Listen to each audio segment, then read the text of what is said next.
It's Lazarus Trump. He's in hospital, he's out of hospital. He's helicoptered in, he's helicoptered out. We asked two top American academics, how will the Democratic Party handle Trump recovered? Join us on the Alex Salmond Show, on air and online.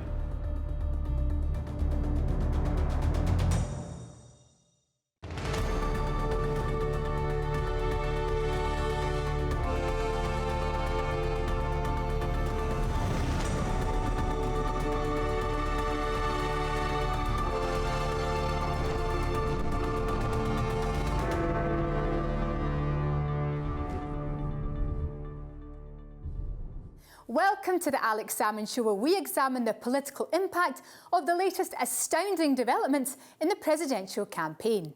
In US political wisdom, the October surprise is an unexpected news event which dictates the outcome of the upcoming presidential election, either changing its course or reinforcing the apparently inevitable. This October, President Trump, a long-time sceptic of the virulence of the COVID-19 pandemic, just 1 week ago became a victim himself and was dramatically helicoptered from the White House to Walter Reed National Military Medical Center in Bethesda, Maryland. Since then, we have had regular and often confusing medical briefings, tweets and video messages from the ailing and then recovered president, including a bizarre car cavalcade to greet well-wishers. By Monday night, he announced on Twitter that he was effectively discharging himself from hospital and moving back to the White House, feeling better than he has felt for 20 years, as well as claiming the credit for new COVID treatments. However, beyond the entirely human reaction of wishing anyone afflicted well, the question now is, how will this October surprise impact on the presidential campaign? Will it have hindered the president, or might it just have helped him? Back in July, we interviewed two top Republican strategists on the trouble in the Trump campaign. They warned us not to write the president off. Today, we turn to the Democrats. How did they handle the new difficulties of campaigning against a president struck down by COVID?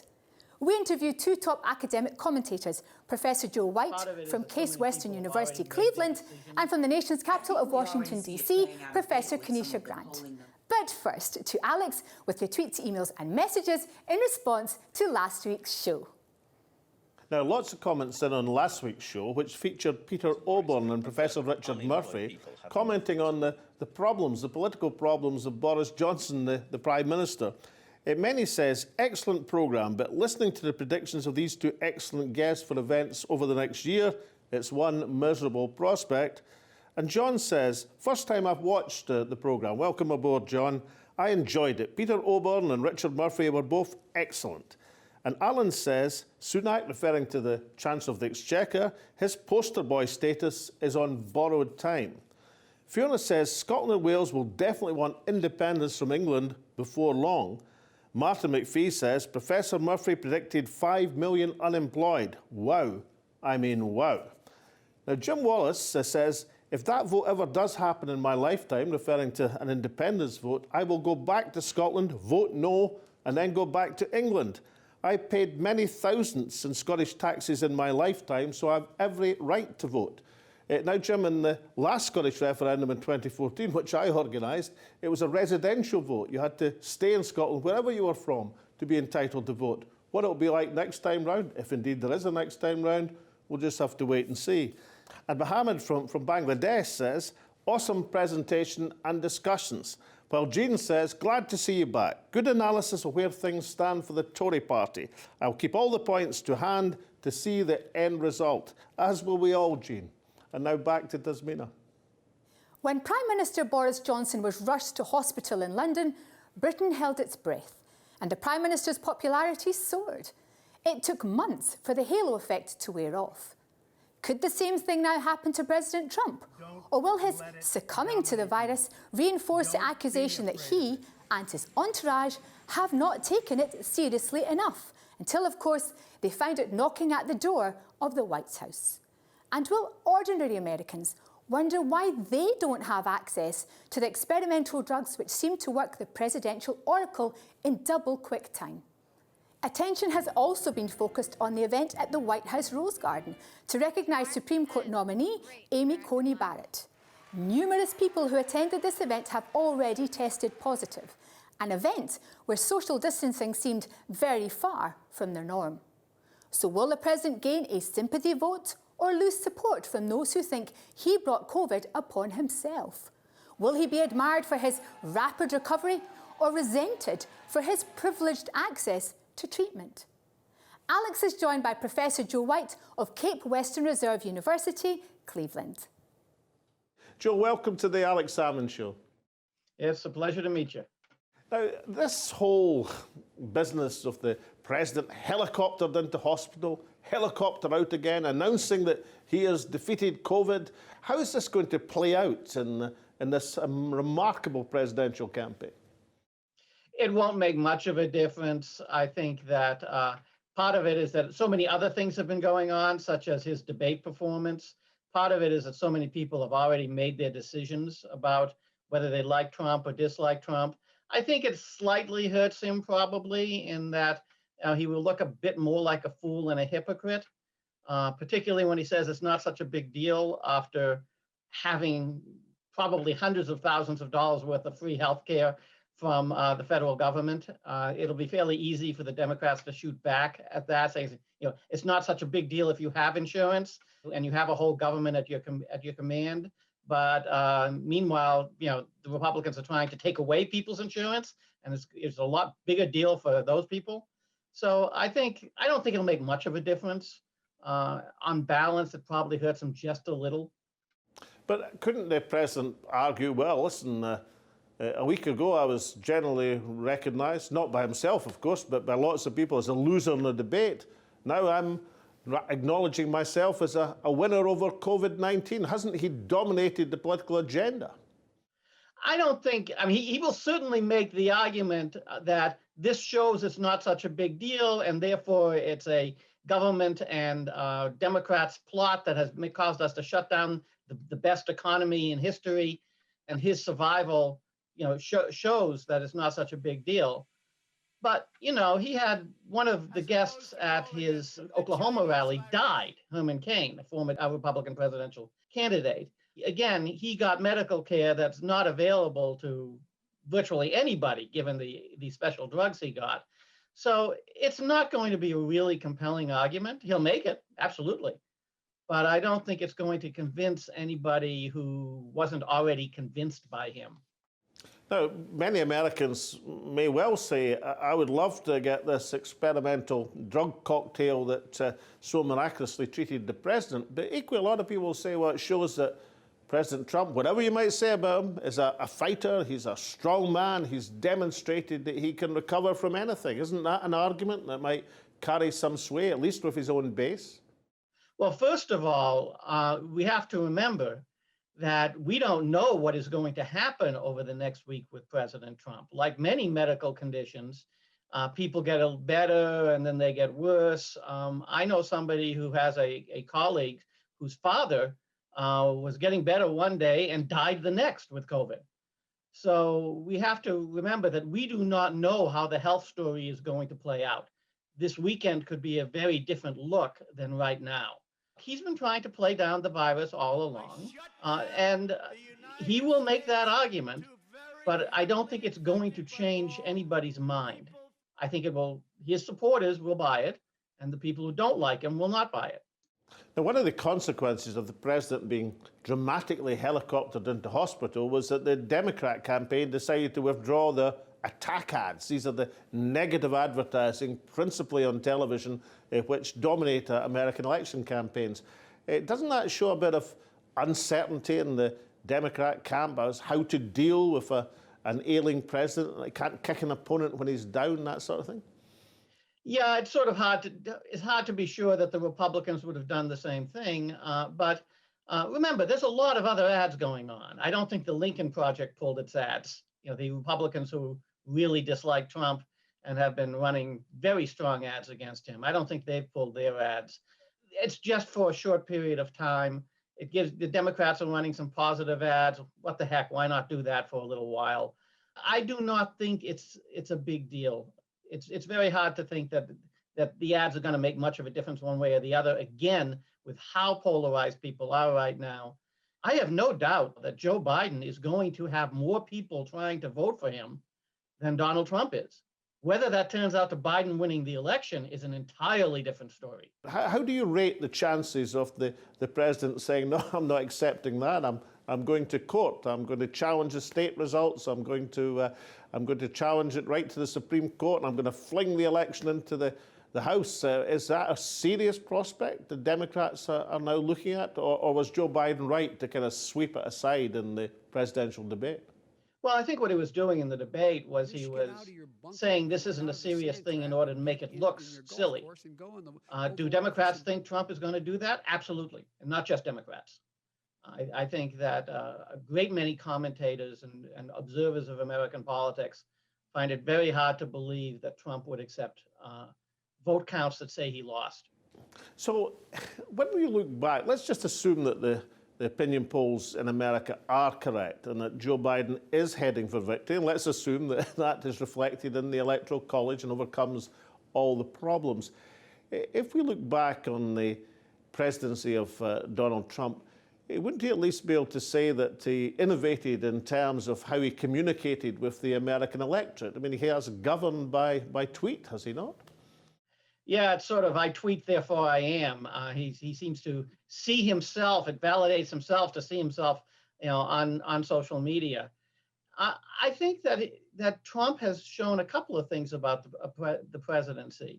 One thing is that when you teach about the presidency, I teach a presidency course, you usually talk about things like the formal powers of the presidency and the informal powers of the presidency and how presidents get elected and the ways that presidents can shape policy or cannot shape policy.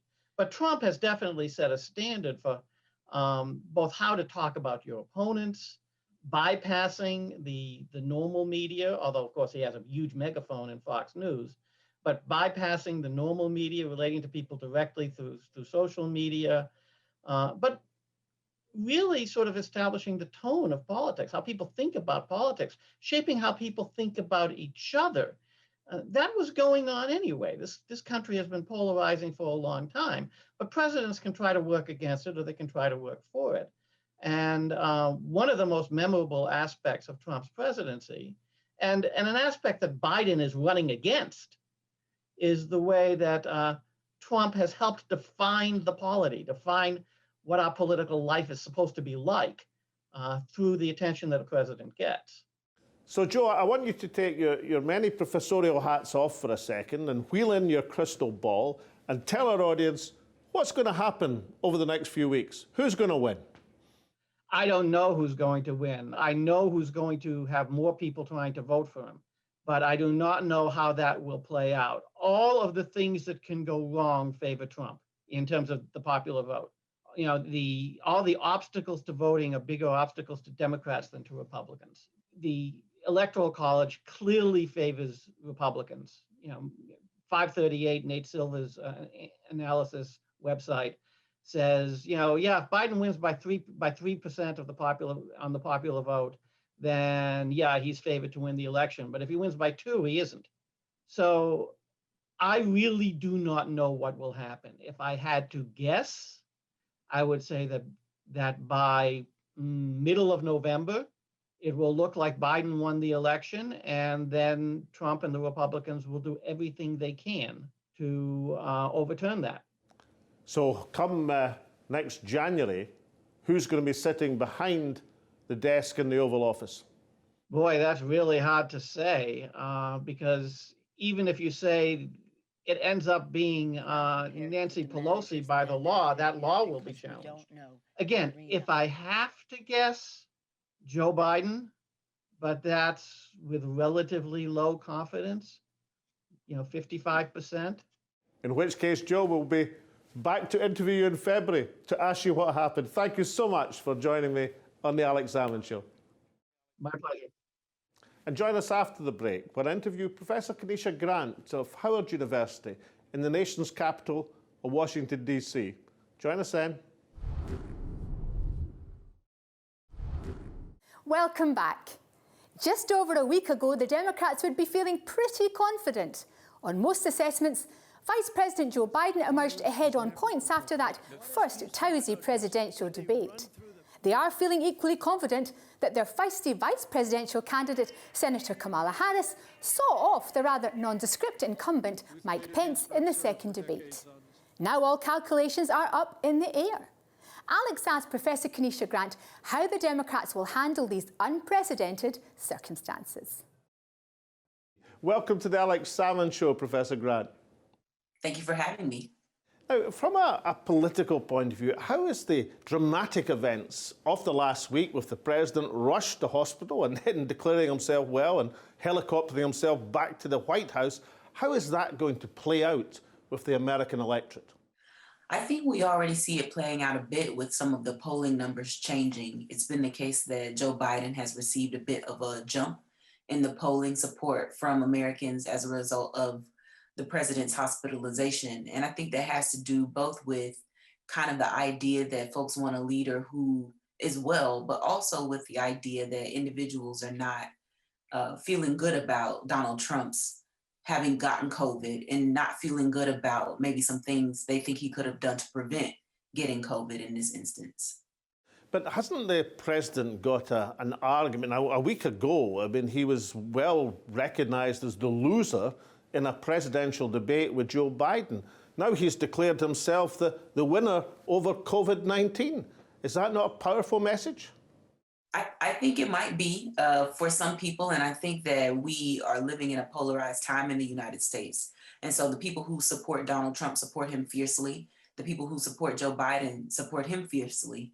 And so I think that certainly a part of the point of leaving the hospital and going onto the balcony to have a talk with the American public is to demonstrate strength.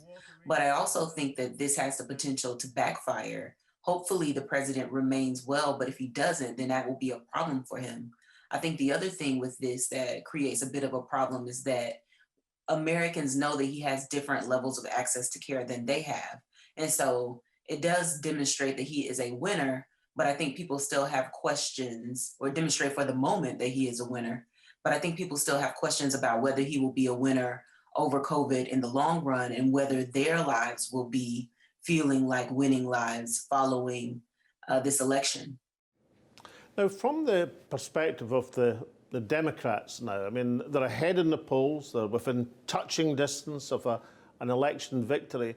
Will there be a tendency over these next few weeks for Vice President Biden to sit on that lead, try not to make mistakes, or will they be pushing hard for a convincing victory?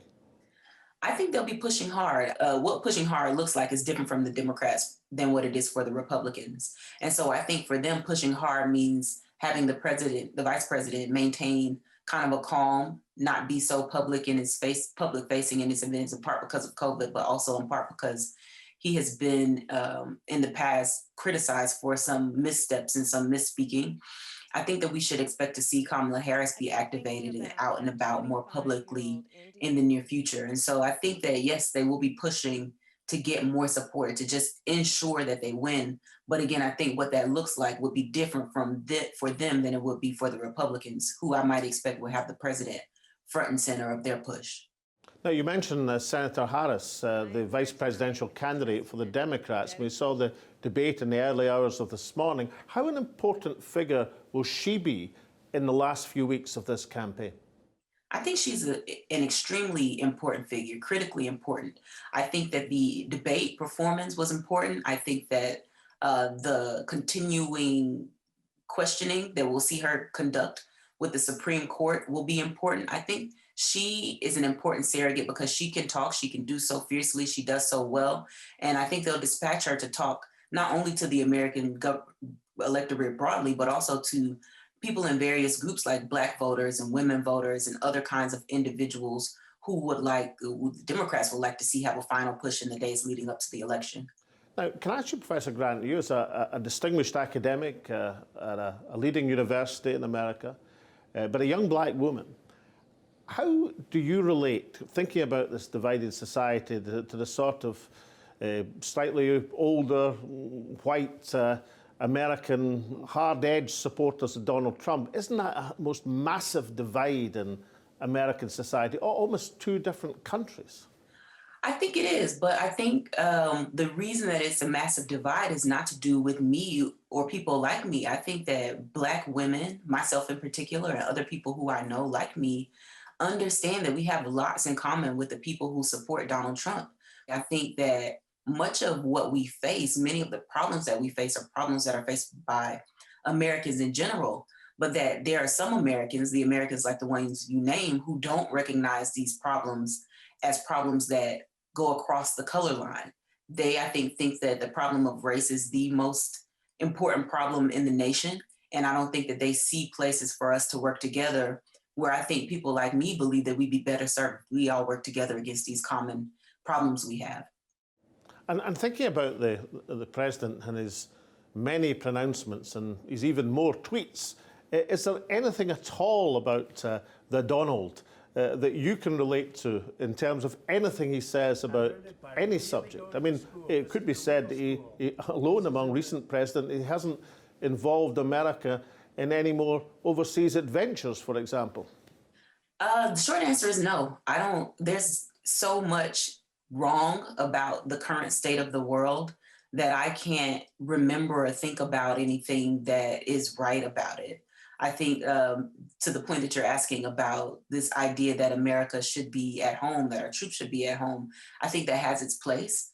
And so I, don't study foreign affairs and would not comment tremendously on that. But I think the vast majority of the things I experience in my life and that my family experiences has been negative during the Trump administration.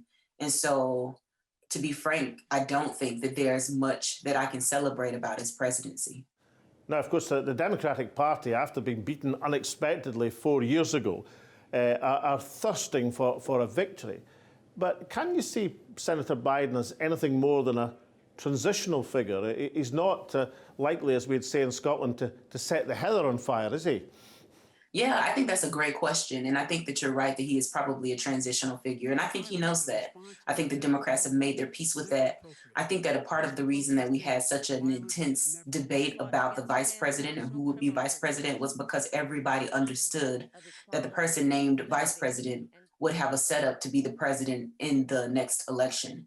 And so I think that Joe Biden understands that he will likely not be changing the Democratic Party tremendously, that he will be a bit of a stabilizer for the nation. And I think most Democrats and Joe Biden as a candidate are fine with that. So would your hopes be on that we might, all being well for the Democrats in the election, be looking in 4 years' time at President Kamala Harris? I think that would be lovely. But I think that I have learned over the past 4 years to kind of monitor and manage my expectations. And so for now, I just want a good, clean election with a smooth transition of power and a good, clean and calm 4 years. And then we can deal with what we get after that. But certainly I'd be thrilled to see a Black woman as president of the United States.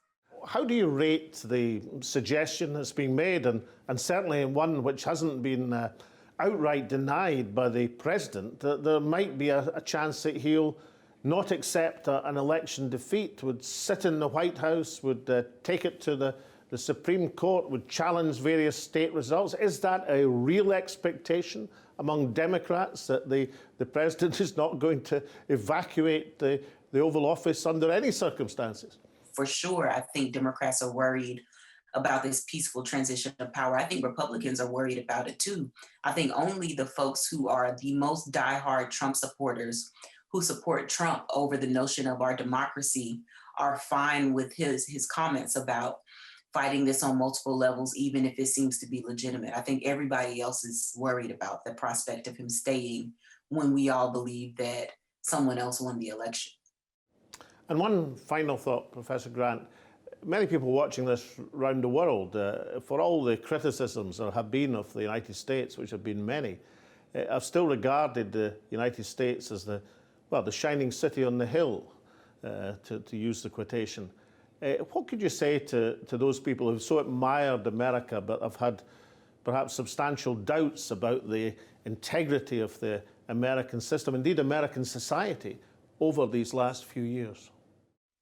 I think I would say to them to have faith in the American people. There is still a very large population of Americans who have their heads on straight, who understand what it means to be a shining city on the hill, who believe in this democracy, and who are willing to work for it. And so I think that this election will be kind of a turning point where we get to see who controls power. I think many of the people who are the folks who I'm talking about, who want the best for the nation, did not believe that the worst was possible, did not believe that elections matter. They didn't believe that the world could change significantly or that our nation could change significantly based on who was elected president. And so I think everybody has been disavowed of those beliefs now. I think we all understand how important the American presidency is. And I think that everybody who can will be doing their best to have their voices heard during this election, because now we understand how important it is. Professor Grant from Howard University in the nation's capital, thank you so much for joining me on the Alex Salmond Show. Thank you for having me. Only 1 week ago, with the president rushed to hospital, American political historians were busy researching the name of Horace Greeley. This towering figure of 19th century journalism and co-founder of the Republican Party found himself campaigning as a presidential candidate against official Republican incumbent Ulysses S. Grant. His health failed during the campaign and he died before the Electoral College met. Now, 1 week later, the same political commentators are researching Lazarus. President Trump's dramatic recovery means that his health problems may end up posing more political questions for the Democrats. First, because campaigning against an ailing opponent is never a good look or an easy option. Thus, the Biden campaign pulled all of their attack ads, only to then find that the president had no intention of being hors de combat for long. Second, because O'Donnell's brush with his own mortality had the effect of making the president more vulnerable and therefore more human. His rapid recovery means that he now claims to have taken on the virus and overcome it. Thus, the president has found, no doubt inadvertently, yet another way to dominate the political agenda. In the space of a few days, he has gone from generally adjudged loser in the presidential 2020 debate to self-proclaimed victor over COVID-19. Does any of this turn the contest upside down and turn the underdog president into the favourite? Perhaps not. But equally, the many commentators who had all but written him off should reflect on the full impact of this October surprise to end all surprises. But for now, from Alex, myself and all at the show, it's goodbye, stay safe, and we hope to see you all again next week.